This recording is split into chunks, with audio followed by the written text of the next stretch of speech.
I'm Liz Chism, and I help contractors scale their business with hiring the right team and implementing the right systems to make that team successful.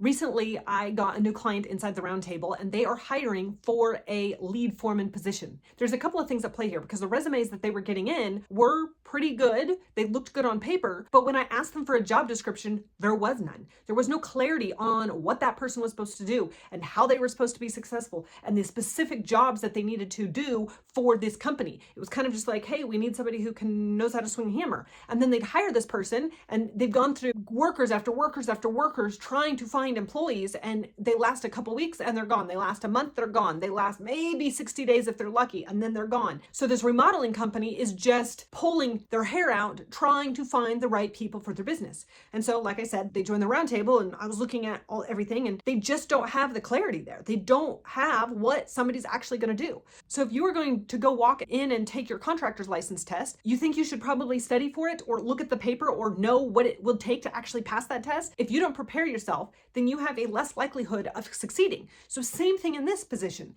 If you have a job in your head of a lead carpenter, whatever that means for your particular business, and you don't have the clarity on what they need to do and how they're going to win in your business, then they won't do what you want them to do and they won't win in your business. So that's mistake number one. Mistake number two is they hire the wrong person at the wrong time in the growth of their business. Now, I break this all down into a hiring ladder on where you need to hire when based off of where you are. And what ends up happening is the owners end up saying, okay, I'm doing all of these responsibilities and I want somebody else to do all of these responsibilities. So they hire somebody for that position, and then they end up being the support for the person they just hired.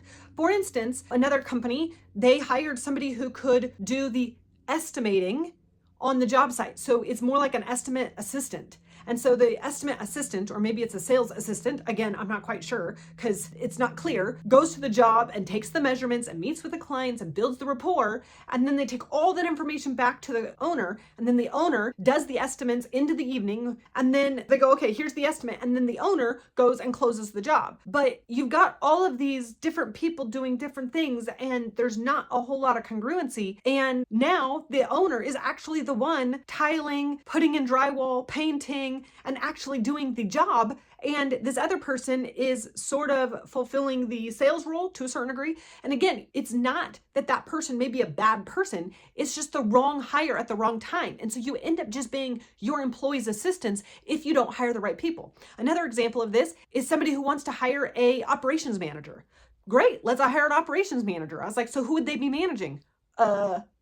Again, if you don't hire in the right order, then you end up becoming the person being managed, and then they stepping on your toes, you're stepping on their toes, then you're micromanaging them because you don't like how they're managing you, and then it becomes this huge mess because you hired the wrong person at the wrong time based on your business. Lastly, the third mistake contractors make is they go, okay, I need a job description, and this is the person I need to hire, and then they create this unicorn job description that's really like 4 different people doing 4 different roles with 4 different skill sets all in one job description. And you're like, whoa, who is this person? I'm like, does this person even exist? Because it takes such separate skill sets to actually do it. Same thing, you wouldn't hire a software engineer geek to go be your client-facing service provider. Like, they are just 2 completely different animals, 2 completely different jobs, 2 completely different personalities, all wrapped into one job description because you want this unicorn of a person. Now, most people don't think about hiring more than one. And so they're like, well, I just need some help. And so then they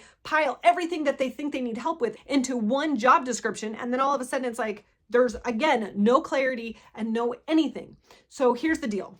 I guarantee you, if you stop making these 3 mistakes, you will find the right people for your business and scale your business the easy way.